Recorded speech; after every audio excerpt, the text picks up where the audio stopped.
Bonjour professeur Jean-Louis Touraine, merci d'être avec nous ce matin. Et la raison pour laquelle nous vous recevons, c'est qu'à partir de lundi, on va beaucoup parler, sinon de vous, au moins de la loi que vous allez porter, puisque vous en êtes le rapporteur. C'est cette fameuse loi sur la bioéthique qui arrive en deuxième lecture à l'Assemblée nationale. Et c'est d'ailleurs la première question qu'on a envie de vous poser. Pourquoi c'est au cœur de l'été, comme ça, qu'on discute d'un texte aussi important, qui suscite autant de controverses? Est-ce que ça ne pouvait pas attendre un petit peu? Est-ce qu'il y avait une urgence alors qu'on est en vacances et que les Français ont plutôt les yeux et la tête plongés dans la crise de l'après-Covid?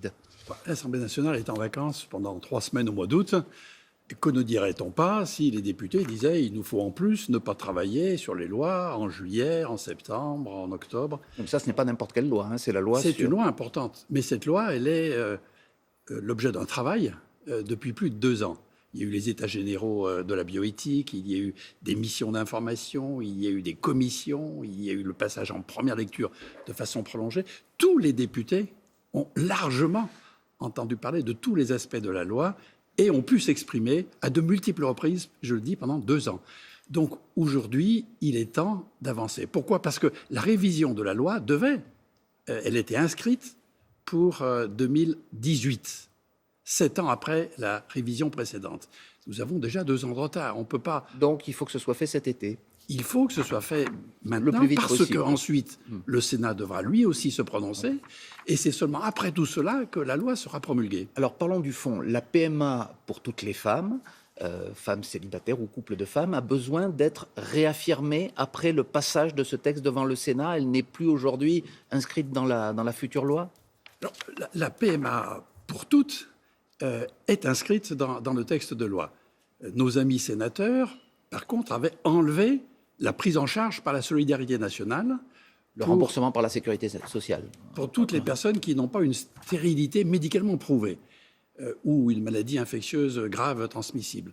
Et dans ces cas-là, il nous faut bien redonner cette justice qui est l'équilibre, qui est l'égalité pour toutes les femmes, prise en charge par la sécurité sociale pour toutes les PMA. D'ailleurs, c'est vraiment pas ça qui va rompre l'équilibre de la sécurité sociale. Je sais que celle-ci est en déficit, mais le coût de la PMA est vraiment, parce que ça concerne est vraiment très modeste. Quelques milliers de femmes chaque année en France. Oui, et ce ne sont pas des interventions qui sont très onéreuses. Donc on voit bien que c'est une question de justice. Il n'est pas normal que certaines femmes puissent être prises en charge et pas d'autres. Par ailleurs, et ça rejoint votre première question, songez qu'il y a des femmes qui, lors du mariage pour tous, il y a 7 ans, se sont dit, naturellement, on nous donne le droit de nous marier entre nous, nous donne le droit d'adopter des enfants et de les élever. Bon, on va avoir le droit d'avoir des enfants. Donc elles attendent depuis cette période-là. Depuis 7 ans. Certaines avaient, mettons, 33 ans. Aujourd'hui, elles en ont 40. Vous pouvez comprendre pourquoi elles sont pressées, elles et puis les équipes médicales qui s'en occupent, parce que la fécondité subit une horloge biologique qui est très sévère chez les femmes. À 40 ans, elles sont déjà beaucoup moins fécondes qu'elles ne l'étaient à 33 ans. On va parler justement de 2 nouveautés qui ont été introduites en commission. D'abord, je cite la ROPA, la réception d'ovocytes par la partenaire. En clair, le don d'ovocytes entre femmes. Qu'est-ce que ça signifie et surtout pourquoi ça ne passe pas? Pourquoi ça crée un débat? Il y aura débat, c'est bien, c'est légitime. Sur ces questions, d'ailleurs, il n'y a pas de consigne de vote dans les groupes parlementaires. Donc chacun s'exprime librement en son âme et conscience. Mais certains disent donc que donner des ovocytes dans un couple de femmes, eh bien, c'est la porte ouverte à beaucoup de dérives. Les députés sont partagés parce qu'il y a plusieurs façons de le voir. Mais moi, je transcris ce que disait la présidente du Collège des gynécologues obstétriciens de France et tous les professionnels de santé qui s'en occupent, ainsi bien sûr que toutes les femmes elles-mêmes concernées, ce serait peu compréhensible parce qu'il n'y a pas de l'interdire, ce don d'ovocytes, parce qu'il n'y a objectivement aucune raison autre qu'idéologique pour l'interdire. En effet, une femme qui est stérile, pour quelque raison que ce soit, peut-être justement parce que ses ovocytes, quand elle a 40 ans, sont moins fécondables, cette femme-là, elle n'a que 2 solutions pour pouvoir procréer.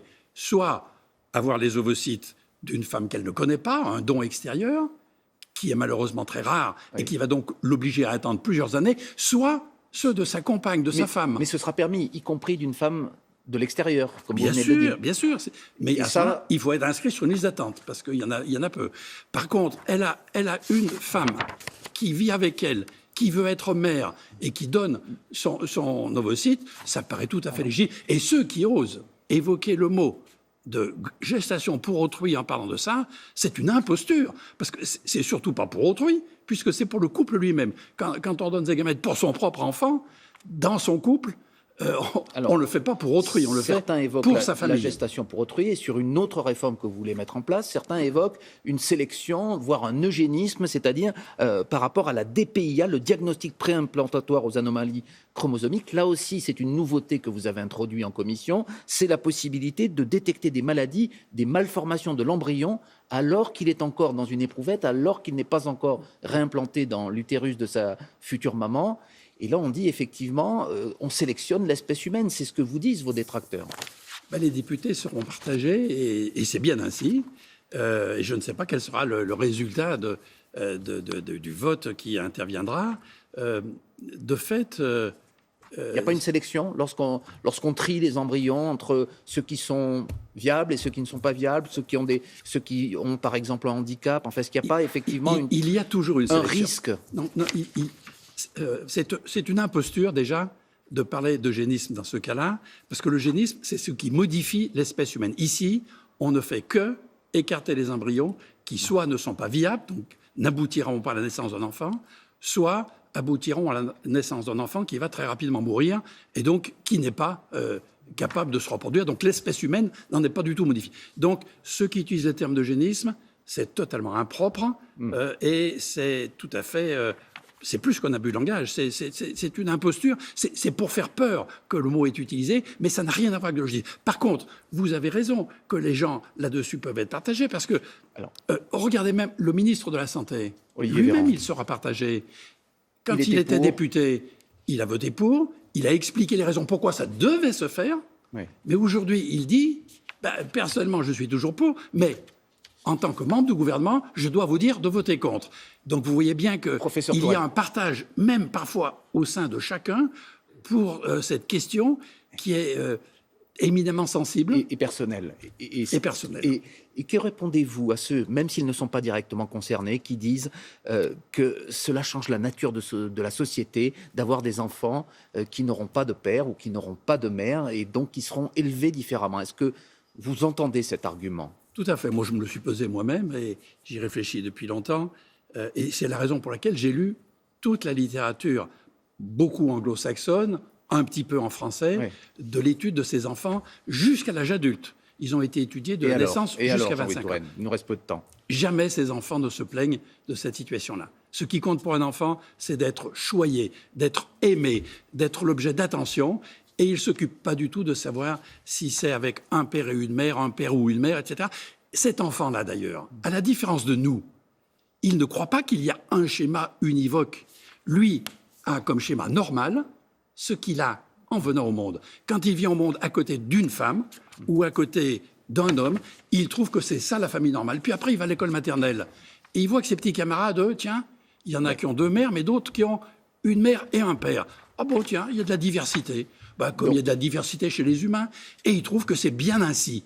Mais je n'ai jamais entendu de tous ceux qu'on a auditionnés un enfant qui se plaigne, par exemple, d'avoir deux mères et pas de père. Au contraire, ils nous disent « mais vous n'allez pas m'enlever une mère pour me mettre un père, c'est inadmissible, moi j'aime mes deux mamans ». Bon, eh bien on entend donc les arguments que vous allez défendre à l'Assemblée nationale à partir de lundi.